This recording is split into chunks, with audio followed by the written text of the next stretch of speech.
അന്യായ എക്സ്പീരിയൻസ്, പക്ക theatre experience. Mammootty ഫാനാണ്, പക്ഷെ ഞാൻ അന്ന് മിസ് ചെയ്തത് എനിക്ക് ഇന്ന് എക്സ്പീരിയൻസ് ആയിരുന്നു. അന്ന് മിസ്സായതിന്റെ വിഷമം ഇന്നും.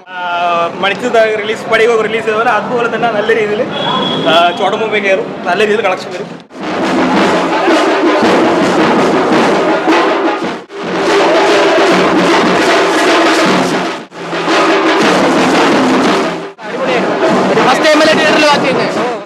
ബെസ്റ്റ് തിയേറ്റർ എക്സ്പീരിയൻസ് ഈ പടമാണ് കിട്ടിയത്. അടുത്തതിന് നരസിംഹത്തിനാണ് waiting. Narasimha re release Srinivas പറഞ്ഞു, ഒന്നും പറയാനില്ല, ഉഗ്രനായിട്ടായിരുന്നു. ഫസ്റ്റ് പടമൊന്നും പോയത് അറിഞ്ഞില്ല. ഇത്രയും തവണ കണ്ടെങ്കിൽ പോലും അന്യായ റിപ്പീറ്റ് വാല്യുള്ള പടമായിരുന്നു. ഉഗ്രം പടം വന്നിട്ട് അത് FTFS രീതിയിൽ തോന്നണമെന്ന് പറഞ്ഞാൽ ലാലേട്ടൻ്റെ പടമായിരിക്കണം. നിങ്ങൾ ആദ്യമായിട്ടല്ലേ തിയേറ്ററിൽ കാണുന്നത്? ഞാൻ ജനിച്ച സമയത്താണ് ഈ പടം ഇറങ്ങിയത്. ഞാൻ പറ്റിയിട്ടില്ല. ഇപ്പൊ നല്ല എക്സ്പീരിയൻസ്, നല്ല വൈബ്. തിയേറ്ററിൽ പൂരം പുറം വരുന്നല്ല എക്സ്പീരിയൻസ്.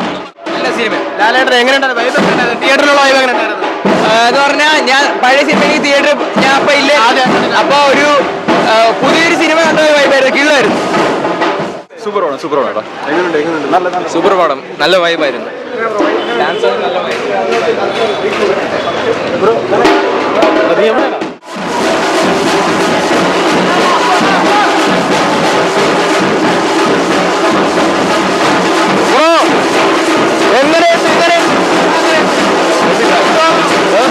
ആദ്യമായിട്ടല്ലേ തിയേറ്ററിൽ കാണുന്നത്?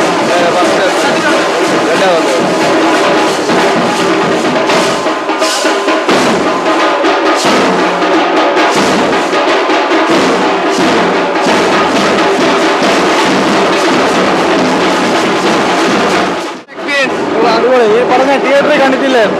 കണ്ടല്ലോ, ഫുള്ള് വൈബാ, ഫുള്ള് വൈബാ.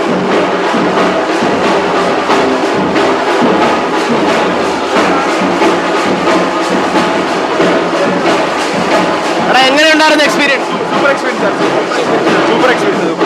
ലാലേട്ടൻ തകർത്തു.